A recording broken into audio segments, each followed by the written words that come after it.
The explosion was small, sharp, and perfectly spherical, a metallic pop, followed by a deadly hiss that shattered the stillness of the afternoon.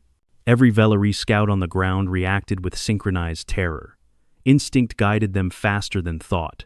Commander Ilrix flung himself behind a thick tree trunk.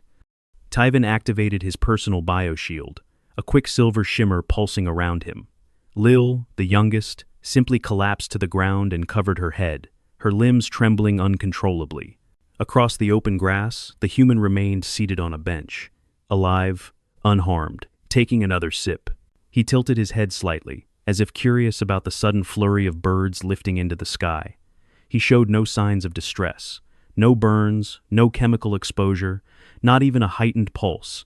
"He's consuming it," Lil whispered, horrified. Another metallic pop, another hiss of pressure released into the air. 3 Velaree fled the park. But that was not where the story began. It began 23 minutes earlier, as the Velaree orbital vessel, Seeker of Patterned Winds, deployed its cultural survey capsule. Suspended high above Earth's atmosphere, the capsule had been outfitted with the latest stealth systems and dampening fields, invisible to radar, birds, and most curious eyes. It drifted down with silent grace, passing unnoticed through white cloud layers, until it touched down in a shaded corner of a suburban park. Inside the capsule, 3 Velaree prepared for their first ground-level observation of humanity. Commander Ilrix, eldest and most experienced, was meticulously adjusting the filtration seal of his breathing mask. His greenish skin had taken on a slightly paler hue since descending into the thicker oxygen-nitrogen mix of Earth's lower atmosphere. "No contact, no interference," Ilrix reminded the team with quiet authority. "We observe only, no matter what we witness." "Understood," said Tyven, the mission science officer. His digits moved quickly across the multi-scanner's interface, scrolling through data feeds, barometric pressure, UV radiation, trace elements in the air. Atmosphere stable, biorisks within acceptable levels, local fauna non-threatening. Lil, the youngest of the team and a recent graduate from the Velaree Academy of Interstellar Anthropology, tugged nervously at the edge of her visor. "They look so much like us. Bipedal, symmetrical, just more hairy. Hairy and unpredictable," Ilrix added. "We proceed with caution." They stepped out into Earth. The capsule had nestled itself between a cluster of old oak trees in Lincoln Park, a green strip of walking trails, benches, and gentle hills tucked away in a quiet Pennsylvania suburb. Their cloaking systems shimmered softly, bending light just enough to make them appear as faint distortions to anyone not looking directly at them. It was a beautiful day by human standards. The sky was a soft gradient of blue. Wind stirred the golden leaves. A child laughed in the distance. A couple strolled hand in hand beneath the trees, while an older woman tossed crumbs to ducks that paddled in a nearby pond. The Velaree moved slowly, recording audio patterns, body language, thermographic profiles. "Such diversity in behaviors," Tyven noted, pointing out a man tossing a frisbee to a large, enthusiastic dog. "Social bonding ritual," Lil guessed. "Likely," Tyven replied. "Also serves as a demonstration of object manipulation skills." Ilrix crouched behind a hedge, observing a cluster of children chasing each other around a picnic blanket. Youth training protocols appear chaotic, but it may be a form of reflex testing. Then, on a bench not far from the edge of the central path, they saw him. A human male, solitary, muscular, likely early to mid-adult age. His clothing was utilitarian durable boots, thick pants with dust stains, a shirt bearing the logo of a local construction company. His skin was sun-darkened. His fingers were calloused. "This one appears to be in a rest state," Tyven said. "Minimal kinetic output, ideal for focused analysis." "What is he holding?" Lil asked. In the human's right hand was a small, reflective, metallic object. Cylindrical, branded with bright red and silver markings, he rotated it slowly between his fingers, almost absent-mindedly. Tyven brought the multi-scanner into focus. Metal composite, thin-walled, internal contents, liquid, pressurized, stabilized chemical compounds, carbonic infusion. He paused. Internal pressure dangerously high by Velaree standards. "Dangerous?" Ilrix narrowed his eyes. "What kind of liquid requires that much containment force?" "Analyzing," Tyven said. There are artificial stimulants, acidic compounds, a sugar base, and carbonic gas. The closest analog is an unstable nutrient slurry, subjected to forced compression. Why is he carrying it? Lil asked. Possibly a weapon, Ilrix said, designed to rupture on command. He may be a security enforcer or private combatant. He doesn't appear hostile, Tyven said. He doesn't appear cautious either, Ilrix replied. Look at the grip. Casual, unprotected, no armor. Then, before any of them could predict it, the human lifted his thumb and pressed a tab atop the can. Pop. Hiss. The sound carried across the clearing with surgical clarity. It triggered a primal response in the Velari. Their species evolved in low-pressure aquatic caverns, where sudden shifts in gas tension meant collapsing tunnels and deadly decompression. To them, the noise meant one thing: imminent rupture. Ilrix slammed into cover behind the nearest tree. Tyven instinctively activated his shield. Lil froze in place, heart racing, brain cycling through every emergency protocol she had ever learned. And yet nothing exploded. The human simply lifted the can to his mouth and took a sip. He is drinking it, Tyven said, eyes wide. There are no burns, no acid scoring on his face, no signs of hemorrhage, Ilrix noted. Is this a test of dominance? Lil asked. A trial to display internal resilience? Or a form of spiritual offering, Tyven suggested. Perhaps they make peace with the detonation before accepting its contents. The human tapped the can gently with one finger, leaned back, and took another sip. His eyes drifted upward toward a flock of birds that had just scattered into the sky. The scanner beeped again. He is reaching into the bag, Tyven reported. Ilrix turned sharply. There are more? The human retrieved another identical can. This time, he shook it vigorously. Lil gasped. He is increasing internal volatility. Why would he do that? Ilrix demanded. Perhaps. Ritual escalation, Tyven offered. They began backing away. The can hissed open with another sharp burst. Again, no damage. No fire. Only a faint mist of bubbles and a spray of liquid, some of which landed harmlessly on the ground. The human laughed softly and wiped his hand on his pants. The Velari could no longer reconcile the scene. He has weaponized volatile compounds for entertainment, Tyven concluded. Or hydration, Lil whispered. This might be their equivalent of a spa treatment. Whatever it is, Ilrix said, already turning back toward their capsule. We cannot risk contact until we understand more. Back aboard the Seeker of Patterned Winds, the three sat silently around the debrief table. The multi-scanner's recordings looped images of Elias Grant's casual afternoon in the park, the twin soda cans now properly cataloged. Ilrix began the field report. Observation summary. Earth survey. Subject number 0043. Human male. Solo behavioral snapshot. Subject displayed habitual interaction with pressure-sealed chemical cylinders. Activated with bare fingers. Resulting decompression event produced sharp acoustic shock. Species appears immune to sudden internal-external pressure shifts. No safety equipment observed, no protective posture. Repeated behavior multiple times without injury. Chemical composition of consumed liquid indicates acidic and stimulant-rich compound. Apparent purpose: recreational or metabolic enhancement. Conclusion: human culture utilizes volatile pressure vessels as consumable recreational aids. Behavioral norms suggest normalization of explosive pressure release. Species displays alarming comfort with chemical detonation proximity. Preliminary classification. Earth civilization exhibits recreational explosives culture. Recommend distance protocols be increased. Reevaluate readiness for interspecies contact. Ilrix looked up from the report. If that's how they relax, he said, I truly do not want to see how they fight. The soda can incident, as it quickly became known aboard the Seeker of Patterned Winds, triggered a cascade of updates across Velari cultural threat assessments. Within the hour, 3 separate advisory bulletins were transmitted to the Council's Interstellar Contact Authority, all urging reevaluation of Earth's candidate status. The Velari were not a timid species, but they had a natural, deep-rooted fear of explosive decompression, and from their perspective, Earth was a world full of casual detonations. But the Council required more than a single anomaly. One human in one park wasn't enough, and so, despite their apprehension, the survey team returned.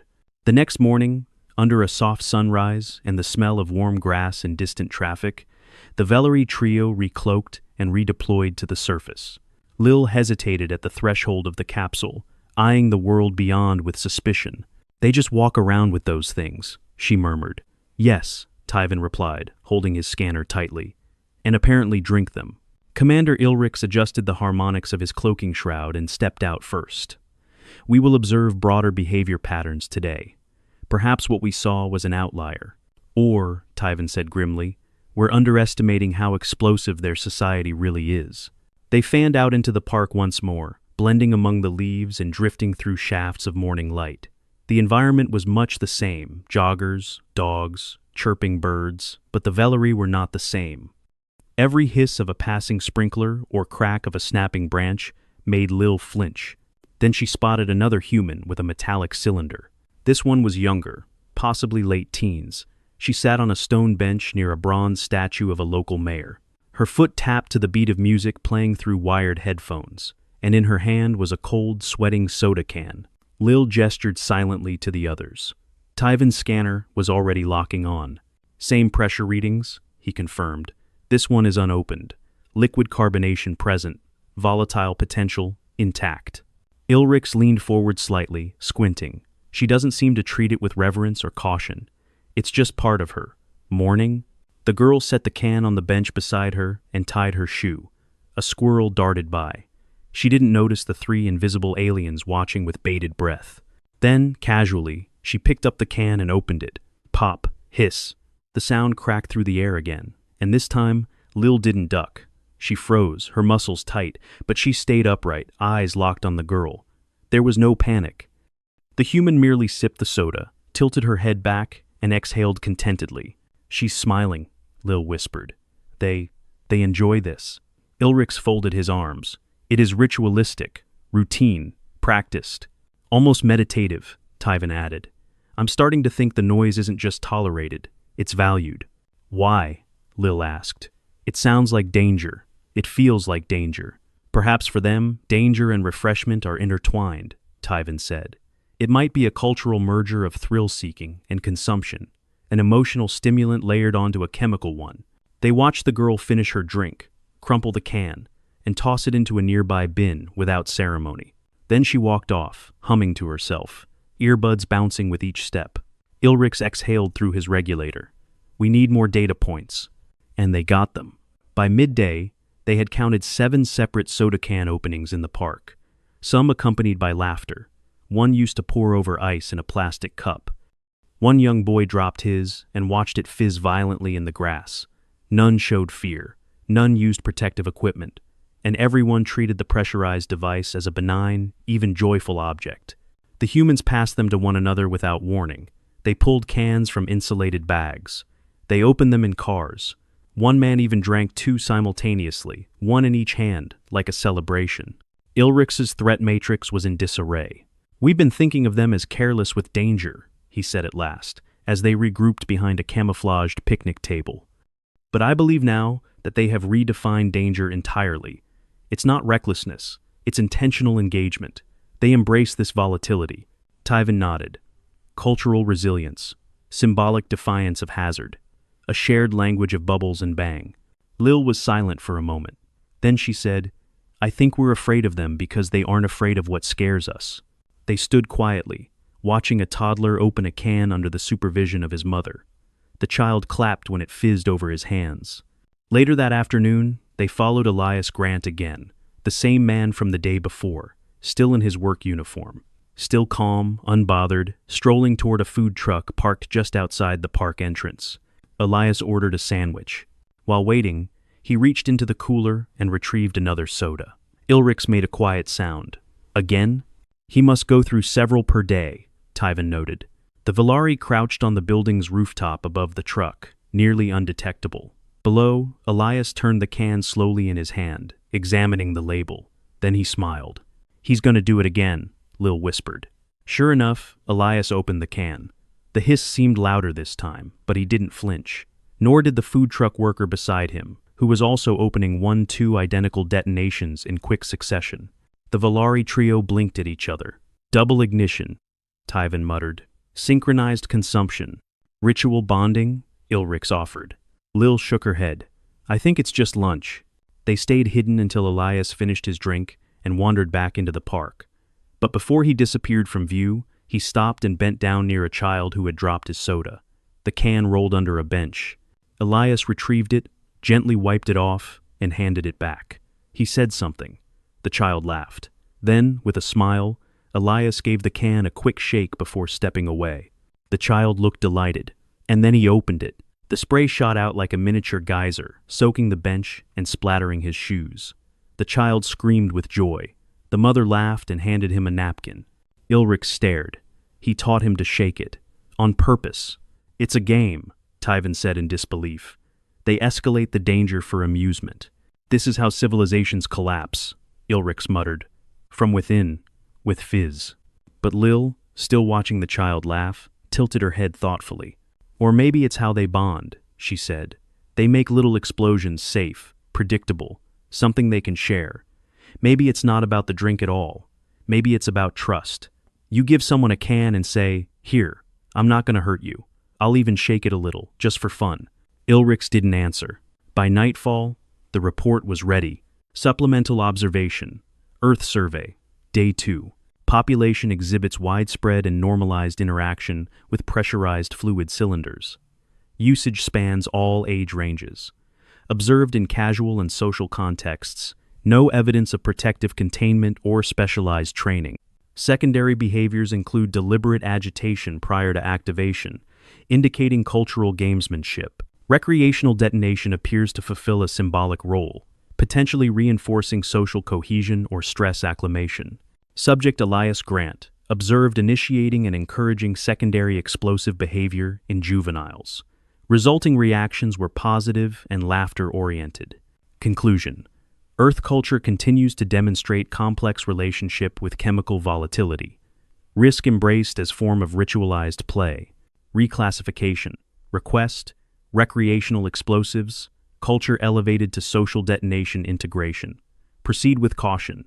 Observe further before contact attempt. Ilrix signed the report and sent it through the secure channel. But long after Tyven and Lil had gone to rest, Ilrix remained at the viewport, staring down at Earth, lights glowing like bioluminescent algae across the continents.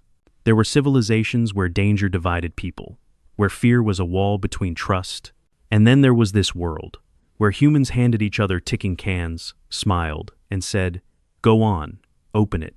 Ilrix wasn't sure if it was bravery or madness, but either way, he knew one thing. The Council had no idea what they were dealing with. The Council was not pleased. 3 solar cycles after the initial report, the response arrived: a curt, encoded directive, blinking red on the Seeker of Patterned Wind's central holo panel. Tyven read it aloud while Ilrix stood with his arms crossed, and Lil paced a tight circle near the viewport. Survey team is hereby instructed to validate findings with extended pattern analysis, Tyven said, voice tight. Emphasis on confirming whether pressure cylinder rituals are ceremonial, recreational, or preparatory for hostile behavior. Clarify whether detonations are socially stratified or universally adopted. Report with final assessment. No contact, no deviation. Ilrix didn't blink. They don't believe us. They think we're overreacting, Tyven said. Or misinterpreting, Lil added. They want proof it's not just some beverage quirk. Ilrix exhaled slowly. Then we give them proof. They returned to the surface under heavier cloaking parameters and increased atmospheric sampling. Their mandate now required them to observe patterns across human ages, classes, and environments. Were soda cans part of military rituals? Were they consumed in places of learning or worship? Were there restrictions? The Velari needed answers. They started with schools. Lincoln High sat 3 blocks from the park, a squat brick structure with long windows and a gravel parking lot dotted with yellow buses. Students trickled out just after midday, most clutching phones, some bouncing backpacks, a few heading straight for the vending machines positioned near the cafeteria exit. Lil watched, eyes wide. "They're sold here," she said, zooming in on the machine. "Dispensed like ammunition. Rows of cylindrical containers. No security clearance. No supervision." Ilrix tapped his headset. Visual log engaged. Track consumer demographics. Over the next hour, they cataloged 42 soda interactions. Students purchasing cans, swapping them, cracking them open without hesitation. One boy opened 2 at once and poured them into a tall cup with a flourish. Another handed one to a girl in exchange for a cookie. Tyven stood utterly still. Trade value is variable, but frequency is astounding.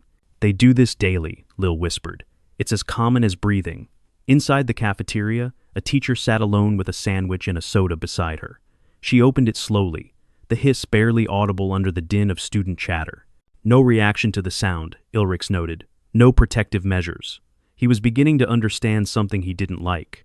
Not only were humans desensitized to the pressurized hiss, they actively sought it. The sound had no fear weight among them. It was comfort. They moved on. Construction sites, office break rooms, sporting events. Every environment confirmed the same phenomenon. Soda cans were everywhere. Workers cracked them open atop scaffolding. Secretaries drank them while balancing spreadsheets.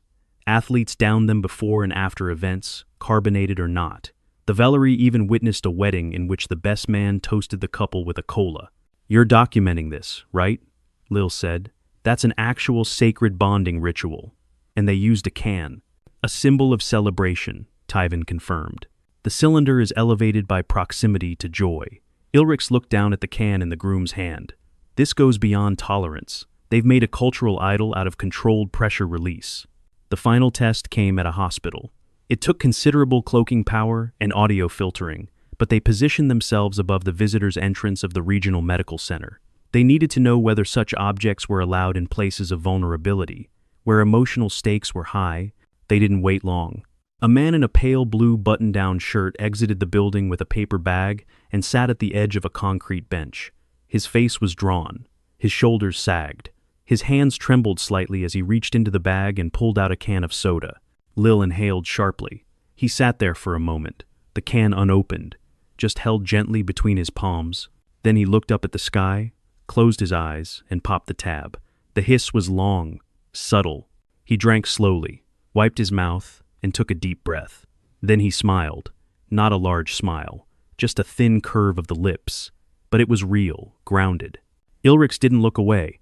"He's using it to self-regulate," Tyven nodded. "Chemical comfort, familiar action, controlled chaos amid uncertainty. A pressure valve," Lil murmured. They'd seen enough. That night, back aboard the Seeker of Patterned Winds, they compiled their final assessment. This one would not be tentative. It would be definitive. Council Directive Response. Earth Survey. Behavioral Phase 3. Subject. Human use of pressurized fluid cylinders in civilian and ritual contexts. Findings. Soda cans, defined as compact volatile pressure beverage containers, are ubiquitous among human populations. Usage spans all age brackets, economic strata, and social environments. Detonation sound, pop hiss, carries no negative emotional association. Instead, it is normalized, anticipated, and frequently enjoyed. No injuries observed from voluntary exposure to pressurized release. Observed use in stress contexts, hospital visit, celebration contexts, wedding, educational settings, occupational sites, and private leisure. Shaking of container prior to opening occasionally performed to increase explosive visual impact, especially among younger humans. Interpretation. Earth's dominant species exhibits total cultural integration of volatile pressure rituals. Detonation serves no singular purpose but fulfills a broad emotional spectrum. Refreshment, comfort, amusement, celebration, bonding. Pressure events are not feared. They are ritualized, shared, and internalized from early age. This behavior implies either an evolutionary desensitization to rupture-based stimuli or a deliberate psychological conditioning to normalize unpredictable acoustic shocks. Conclusion. Earth is not merely a recreational explosives culture. It is a detonation-tolerant civilization. Their relationship to danger is not passive. It is intimate. Recommendation. Delay formal contact. Increase cultural observation. Assign cross-species anthropologists to begin work on detonation doctrine framework. Humans do not flee from the hiss. They drink it. Ilrix closed the file and sent it. Silence fell across the observation deck. Lil turned toward the viewport, watching the blue and green marble of Earth spin slowly below. "Do you think they'll change the protocols?" she asked. "They have to," Tyven said. No other candidate world treats chemical instability as a bonding ritual. Ilrix remained silent. Finally, he spoke. It's not just the soda. Tyven glanced over. What do you mean? Ilrix stepped toward the viewport, voice low. They enjoy things that might hurt them. They wrap risk in familiarity. Explosions are packaged in cheerful colors, sugar is mixed with acid, danger is carbonated, and they laugh. He turned back to them, expression unreadable. They teach their children to embrace controlled chaos. Lil looked thoughtful. Maybe that's why they've survived so long. Tyven checked his datapad. New directive incoming. The message blinked onto the holo panel, marked, Urgent Addendum from Council Anthropologic Subcommittee. Ilrix read it aloud. Field team is authorized to initiate controlled nonverbal interaction, provided no verbal contact or technological exchange occurs. Objective: gauge human response to unexplained anomalies. Behavioral test. Only. Lil's eyes widened. They want us to mess with a soda can. Tyven frowned. That's a dangerous game. Ilrix narrowed his eyes. No, it's the only game, and it was about to begin. The council's addendum was clear. No speech, no symbols, no technology. Just a small, harmless anomaly, a nudge to see how humans would react when their sacred ritual of refreshment was subtly disrupted by something off. Ilrix stood at the center of the Valari capsule, a soda can resting on the table before him. It was a common Earth brand, carefully retrieved and sanitized by Tyven from a recycling bin near the park's west fountain. The can's aluminum was dented, but intact. Its pressure levels had stabilized. It was safe. Let's walk through it again, Ilrix said. Tyven held up the holopad. We simulate the ritual. A human witnesses an unfamiliar variation. No contact, no risk. We watch and record the behavioral outcome. And, if they assume it's hostile? Lil asked. Ilrix shook his head. We've watched them open hundreds of these things, without flinching. If anything, they might get curious, amused. Tyven tapped a few commands. Our emitter field will float the can gently onto a park bench. It will appear to have been placed casually. No visible hand, no noise. Just there. Lil was still uneasy. We're tampering with a cultural artifact. We're mimicking it, Ilrix said. This is what the council wants. Observational provocation. Feels like poking a sleeping plasma eel, she muttered. But the plan moved forward. The next morning, the Valari chose a quiet corner of Lincoln Park, where foot traffic passed regularly, but not too quickly. The target was the same man, Elias Grant. They needed consistency. The council had been particularly interested in his repeated soda rituals. If there was anyone likely to respond with clarity, it was him. He arrived just after noon, lunch sack in one hand, thermos in the other. He wore the same dusty boots, the same rolled-up sleeves. His back was stiff, but his gait relaxed. He sat heavily on the bench, sighed, and looked around. Birdsong, distant dog barking, sprinkler hiss, all normal. Then the can appeared. It floated downward with surgical precision, barely perceptible as it settled beside him on the bench. No spin, no sound. One moment the bench was empty. The next, it was not. Elias blinked. He looked to his right, slowly, and frowned. Then he looked left.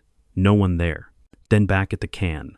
Lil, hiding behind a tree 20 meters away, held her breath. Body language indicates confusion, Tyven whispered through the comlink. No immediate alarm response. He's leaning in. Elias squinted. He reached out and picked it up. Ilrix watched from above, clinging to the branch of a nearby tree. No hesitation in contact. He's inspecting it, turning it over. The human studied the can for a full 15 seconds, then chuckled. He set his lunch sack aside and held the can aloft, as if toasting the empty air. Then he popped it open. The hiss echoed across the grass. Lil ducked instinctively, despite everything they'd learned. But there was no explosion, no panic. Only Elias, nodding to himself, sipping slowly. He doesn't find it threatening, Tyven confirmed. That's full integration of anomaly response. He doesn't just accept it, he welcomes it. But then something happened that none of them predicted. Elias set the can down and reached into his bag. He pulled out another soda, a different brand, this one unopened. With a mischievous grin, he shook it. Ilrix stiffened. He's escalating the ritual, Tyven said. Elias placed the second can next to the first. Then, with the air of a magician about to perform a trick, he leaned back and waited.